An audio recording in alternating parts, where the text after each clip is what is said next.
Friend, Bilger's Bay, Beaming Mary Magna, Binchester, Binge, le grand Binge et le petit Binge. Stupéfiant. Qu'est-ce qui est stupéfiant? Mais les noms de nos villages, Watson. Quel est l'étranger qui, en lisant ces noms, pourra jamais dire que nous sommes un peuple sans imagination?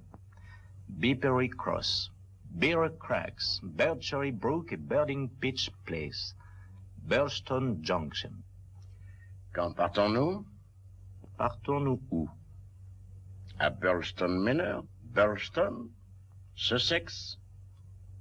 Mais qu'est-ce qui vous fait croire que j'ai envie d'aller dans le Sussex, à Burlstone ou à Burlstone Manor? Oh, n'auriez-vous pas lu l'article à propos du meurtre mystérieux de l'honorable John Douglas? Si, je l'ai lu. L'affaire a des côtés intéressants, mais pour l'instant, je m'intéresse davantage aux possibilités de pêche à la mouche dans le voisinage de Burlstone. Ah, dans la rivière. Elle passe à 2 ou 3 kilomètres du manoir. Mais quel manoir? De Burlstone. Voyons, Holmes, le manoir de feu Sir Douglas. Ah oui, si je me rappelle bien, c'était un excellent pêcheur. Les fossés ont plus de 15 mètres de largeur. 15 mètres de largeur. Eh bien. Grand Dieu, il pouvait pêcher de la fenêtre même de sa chambre. Une fois le pont-levis relevé, le manoir devient une île. Et 4 heures après que le pont-levis a été relevé, le corps de Sir Douglas a été trouvé dans son bureau avec la tête à moitié arrachée. Ça devrait vous intéresser. Pêcher comporte sûrement moins de danger. Savez-vous ramer? Ramer? Pour la pêche à la mouche? Êtes-vous sûr d'avoir déjà pêché? Est-ce que ceci a l'air de l'équipement d'un amateur? Curieux mot. Lequel? Équipement. Tous les pêcheurs que j'ai connus appellent ça leur canne. Qu'en déduisez-vous, Holmes? C'est simple. Les pêcheurs que vous connaissez manquent d'expérience ou de vocabulaire. Nous autres pêcheurs en haute mer utilisons un équipement de classe. Et non vos ridicules petites cannes. Oui, cette gaffe convient sûrement mieux au requin qu'à la truite. Vraiment, vous croyez? Elle n'ira pas pour la truite? Ben, ça dépend du genre de truite que vous recherchez. Ah oui. Oui. N'oublions pas aussi d'emporter un mètre. Un mètre? Mais pourquoi faire? Pour mesurer nos prises, voyons, pour mesurer nos prises et rejeter à l'eau les petites. Excellente règle dans la vie, Watson. Souvenez-vous-en, toujours rejeter ce qui est trop petit. Vous pensez que notre prise sera à mettre parmi les petites ou les grandes? Environ de la dimension de Sir Douglas étendu mort dans son château isolé par un fossé. Holmes, vous avez déjà analysé cette affaire? Eh bien, vous savez, je n'ai pas encore eu le temps de l'analyser à fond. Croyez-vous que ce soit un accident? Avec une décharge tirée horizontalement? Et les gâchettes des 2 canons attachés ensemble? Un meurtre, hein? Oui, possible. Qu'entendez-vous par possible?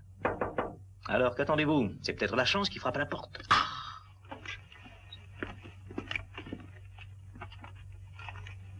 Oui, entrez.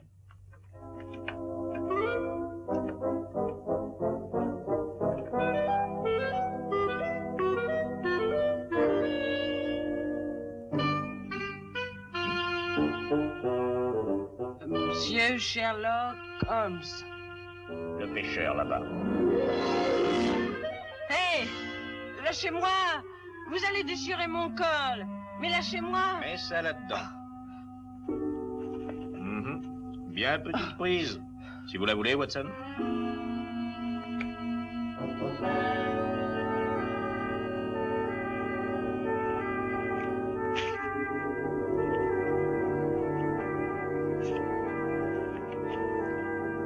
Aimerais avoir votre opinion sur affaire bizarre, Burlstone Manoir. Signé, Inspecteur MacLeod. Formule très hypocrite pour m'appeler à son secours. Mais où est-il? Où est quoi? Mais le maître, naturellement. Mais enfin, où est ce maître? Là-bas, sur la boîte à musique, monsieur. Pardon? Mais c'est un violon. Dites-moi, Watson, donnez-moi les heures des trains. Des trains? Oh oui, laissez-moi réfléchir. Burlstone.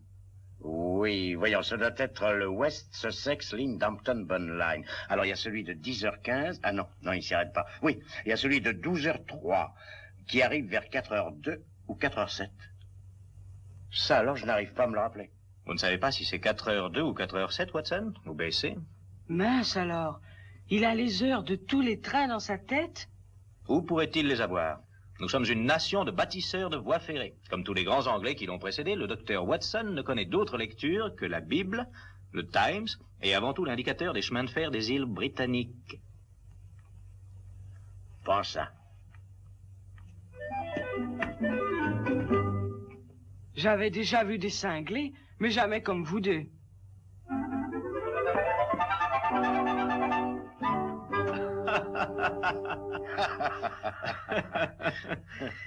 Dites donc, Watson, avez-vous vu mon sac de voyage quelque part? Je le soupçonne d'être sous l'escalier. Ah. Madame Hudson en a eu assez de le voir traîner partout. Ah, bravo, ça veut dire qu'il n'a pas dû être défait. Je suppose que non.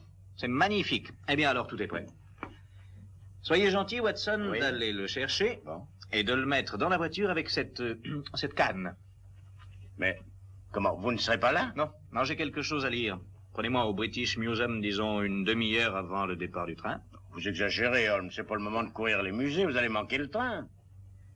Je ne peux répondre de la ponctualité du docteur Watson ou de la confiance qu'on peut accorder aux mécaniciens de la compagnie, mais en ce qui me concerne, moi, je serai à Burston à 4h02 précise cet après-midi.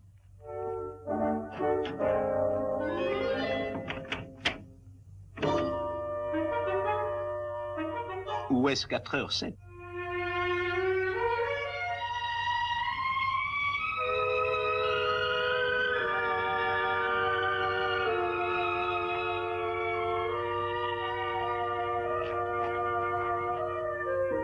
L'enquête a été rondement menée sans vouloir me vanter.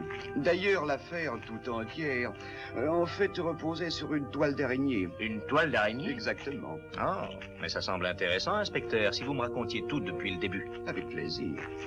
Le château, comme vous le voyez, est entouré d'un fossé. Et quand le pont-levis est relevé, ce qui était le cas au moment du meurtre, c'est une vraie forteresse. Qui était dans le château au moment du crime? La femme de la victime, Madame Douglas, et un ami, un étranger, John Morel. Rien que deux? Et les domestiques, mais nous avons pu les mettre tous hors de cause. Donc, d'après ce que vous nous dites, le coupable ne peut être que Madame Douglas, ou cet ami, Morel, ou bien les deux.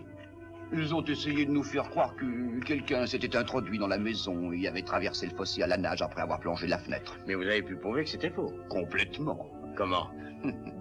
Quand nous serons là-bas, je vous le dirai. Voyons, l'arme du crime est un fusil de chasse, je crois. Oui, un vieux fusil, et de fabrication étrangère, avec 3 lettres sur la crosse. P et N. Et Un grand P aux contours arrondis, suivi d'un E et d'un N plus petit. c'est exact. Il vient de la célèbre fabrique d'armes de Pennsylvanie en Amérique. C'est parfait. C'est tout ce qu'il me faut. Vous voulez dire qu'il vous faut d'autres preuves? Vous savez, monsieur Holmes, chaque détail compte, n'est-ce pas? Alors votre dossier sur Morel n'est pas suffisant? Il est suffisant, à condition que... Comment savez-vous que Morel est le meurtrier? Comment le savez-vous? Ça tombe sous le sens. Pourquoi? Il est le seul coupable possible. Supposons, mon cher, que je vous dise que Morel n'est pas votre meurtrier. Qu'est-ce qui vous le fait croire? Oui, Holmes, qu'est-ce qui vous le fait croire? Pourquoi ne l'avez-vous pas arrêté alors? Eh bien, parce que... il ne se conduit pas comme un meurtrier. Il est trop sûr de lui, c'est ça? C'est ça. Il semble vous défier de l'arrêter. Oui. Comment savez-vous tout ça? Holmes, connaissez-vous ce Morel? Passionnant. Passionnant. L'affaire a soudainement pris des proportions insoupçonnables. Et l'aspect d'un duel très intéressant, Watson.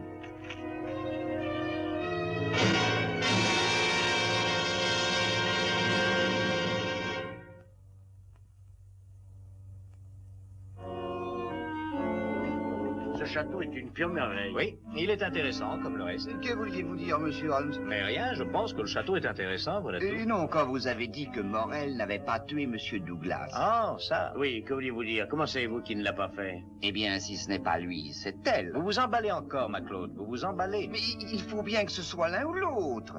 Ah oui, vous croyez? Mais enfin, de quoi parle-t-il? Vous ne le savez pas?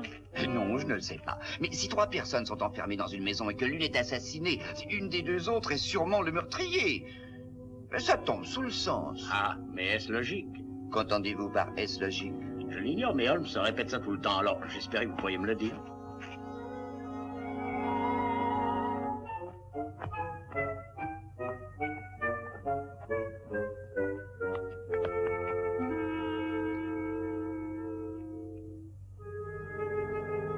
On ne l'a pas déplacé? Il est resté dans la position où nous l'avons trouvé hier soir. Watson?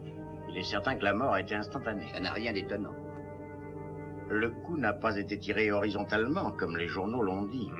Je dirais que la décharge est venue d'en bas et que le fusil était presque vertical. Excellent, Watson, excellent. Pourrais-je voir ce fusil, MacLeod? Holmes, regardez ça. Grand Dieu! On dirait une marque comme pour le bétail. À combien de temps remonte-t-elle, à votre avis? Voulez-vous me prêter votre loupe? Oui. Merci. Vous savez, c'est assez difficile à estimer, Holmes, mais je dirais qu'elle doit remonter à 15 ans. 20. Monsieur Morel? À votre service, Monsieur Holmes. Dr. Watson, Les nouvelles vont vite. c'est un petit village. Vous dites 20 ans? Oui. Le même âge que celle-ci. Ça nous ramène à Vermissa Valley, Arizona. Concession aurifère numéro 341. C'est là que John et moi, nous nous sommes connus il y a 20 ans. Nous étions 3. Nous avions fait enregistrer la concession, l'avions exploitée et ensuite vendue. Après avoir partagé l'argent en 3, nous partîmes chacun de son côté. Il y a 2 ans, j'ai retrouvé John ici et j'y suis resté. Je m'y plaisais. Et le troisième? Il perdit son argent et je pense aussi la raison. Il se mit dans la tête que nous l'avions roulé, et il y a 10 ans, il jura de nous tuer. Pourquoi ne le fit-il pas? Il ne put nous trouver. Nous n'avions plus les mêmes noms qu'en Amérique. Croyez-vous que ce soit votre ancien associé qui ait pu faire ça? Je l'ignore, Monsieur Holmes. Je ne suis pas détective. Très juste. Très juste. À nous de faire travailler nos cerveaux. Vous avez essayé de faire croire qu'un autre homme était venu ici et avait sauté par la fenêtre. Vraiment? Il a essayé de monter de toutes pièces une histoire. Un homme de sa taille a été aperçu traversant le village, vêtu d'un gros pardessus en tweed et coiffé d'un chapeau à large bord. Il marchait en direction du château. Sur le rebord de la fenêtre, il y a une empreinte sanglante de pied, indiquant naturellement que le meurtrier avait traversé le fossé à la nage après avoir plongé de la fenêtre. Mais il ne l'a pas fait. Comment le savez-vous?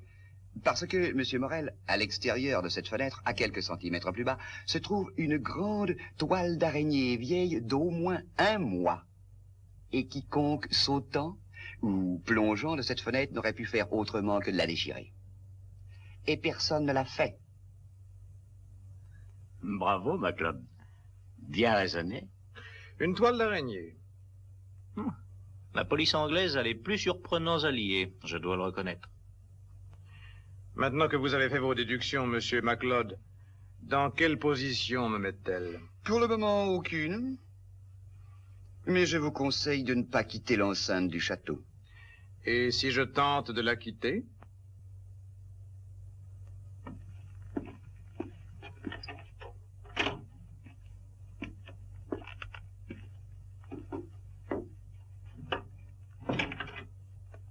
Très beau travail.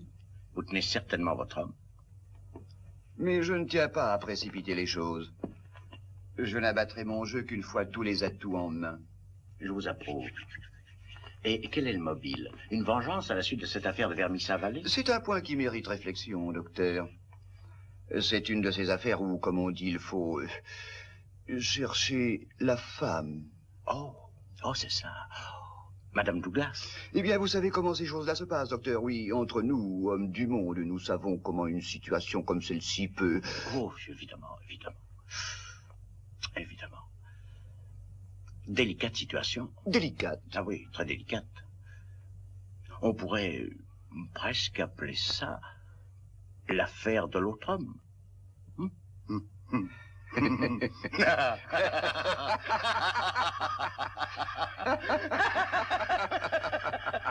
Ou de l'autre altère.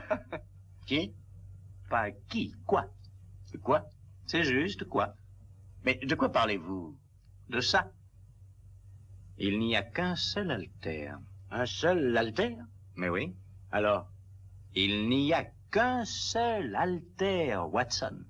Je le sais, celui qui est là par terre.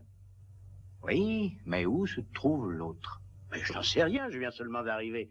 Peut-être que vous le savez. Quelle importance cela a-t-il? Oui, c'est juste, oui, quelle importance cela a-t-il? Peut-être qu'il n'y en avait qu'un, un Albert.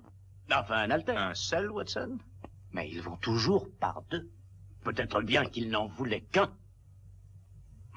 Watson, auriez-vous l'audace de me dire que vous pouvez rester là, au milieu de tous ces trophées d'athlétisme, et essayer de me faire croire qu'un homme pareil n'aurait utilisé qu'un altère? Mais quelle importance cela a-t-il? Oui, quelle importance cela a-t-il? Oui. Eh bien, si vous êtes tous deux convaincus que vous avez résolu l'affaire avec l'aide d'une araignée complaisante, je vais aller pêcher. Vous allez quoi? Oh, il va pêcher. Il a apporté ses cannes. Pourquoi? Pour attraper des poissons. Alors j'en conclus que vous êtes satisfait de mon analyse du crime. Retrouvez l'altère. Qu'il aille au diable! Il n'ira rejoindre le diable que lorsque vous l'aurez trouvé. Qui? L'homme qui a pris cet altère.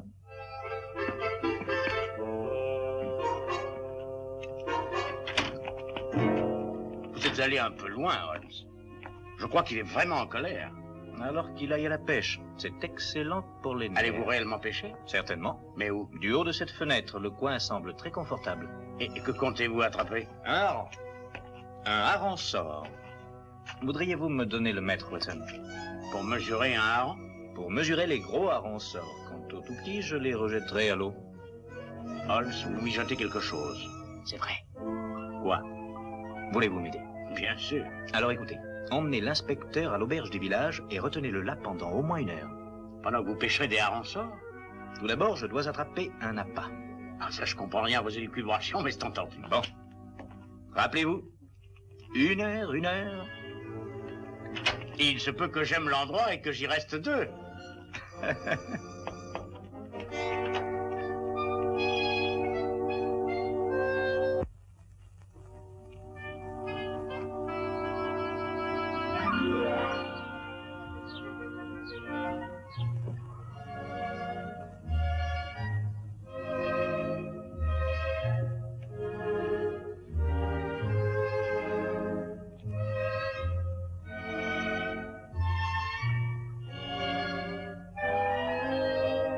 Vraiment bizarre, Sir Holmes. Qu'a-t-il bien pu faire, à votre avis? On ne sait jamais avec lui. Après tout, qui nous dit qu'il n'est pas réellement allé pêcher? Nous devrions peut-être lui accorder plus de temps. Ça fait 1 heure, et c'est tout ce qu'il a demandé. Oui, vous avez raison. Inspecteur McCloud.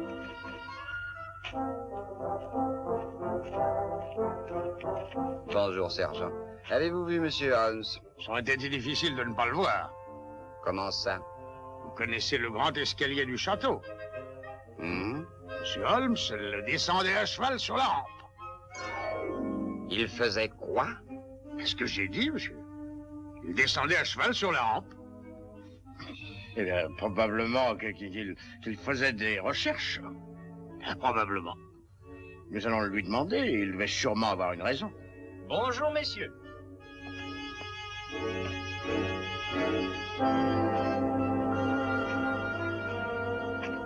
Allez-y.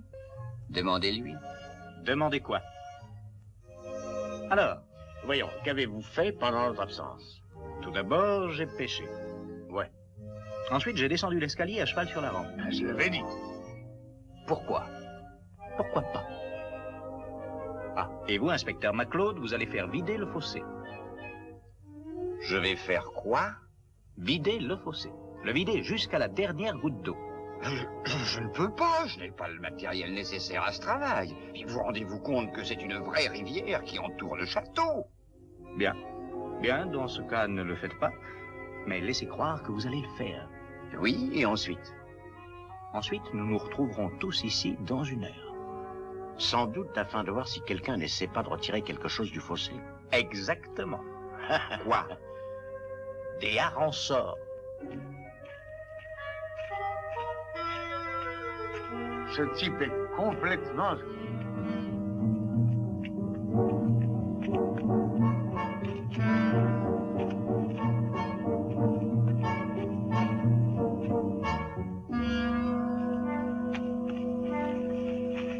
Encore longtemps à attendre. Plus longtemps. Vous êtes sûr que tout le monde croit que vous allez le vider? J'ignore si tout le monde le croit, mais tout le monde sait que je l'ai dit. Pensez-vous que quelqu'un viendra dans la chambre du crime? Quelqu'un y est déjà depuis un certain temps. Comment le savez-vous? La lumière est éteinte. Parce que moi, je l'avais laissé allumé. Oh, regardez. Bon, allons-y.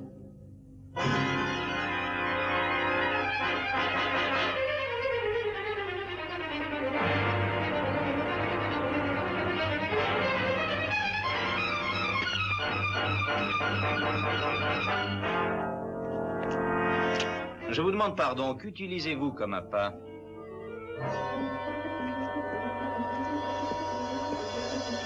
Voudriez-vous me tenir ceci? Merci. Maclaude, comment avez-vous dit qu'était habillé l'étranger aperçu en ville? Il portait un gros pardessus de tweed et un chapeau à large bord. Dans le genre de ceci? L'Alter Holmes. Comment le saviez-vous? Quand vous travaillez tout près de l'eau, Watson, et qu'un objet assez lourd a disparu, vous pouvez en conclure jusqu'à preuve du contraire qu'il a été employé à empêcher un autre objet de remonter à la surface. C'est fini, Morel. Je vous arrête pour le meurtre de John Douglas. Il est de mon devoir de vous avertir que tout ce que vous pourrez dire sera consigné par écrit et pourra être utilisé contre vous. Non, non, non, Macleod. Ce n'est pas fini. Quoi? Ce gentleman n'a pas tué John Douglas parce que John Douglas n'est pas mort. Il n'est pas quoi? Mort.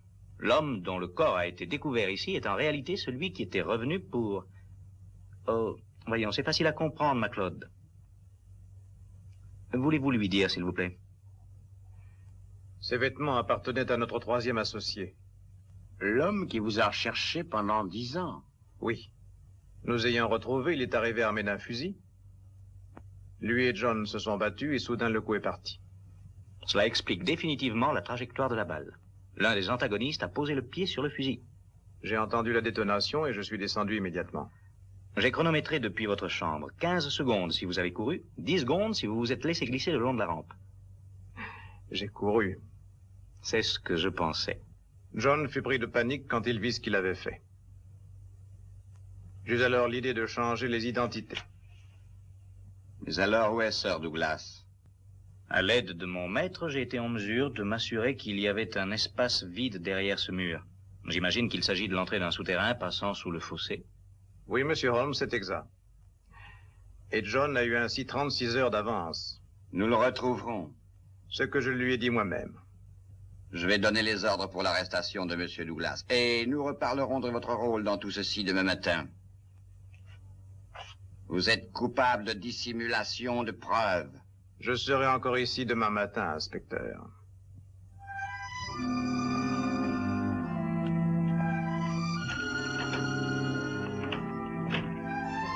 Un véritable chef-d'œuvre de déduction, monsieur Holmes. Et une excellente application de psychologie. Je n'ai pas été souvent refait dans ma vie. Tâchez de vous en souvenir la prochaine fois que vous serez mêlé à un meurtre. Et vous allez pouvoir continuer à pêcher tranquillement. Non, pêcher? Non, ça ne m'intéresse pas réellement. Sauf si c'est en haute mer, évidemment. Ah, oui. Oui. Mais étant donné l'absence d'un océan dans les environs immédiats, je crois que nous ferons mieux de retourner à Baker Street. Voyons, il y a le 9h10 ou le 10h23. Le 10h23 est, à mon avis, moins pratique. Ça nous amène à Londres. Merci, monsieur Holmes. Oh, mais de rien.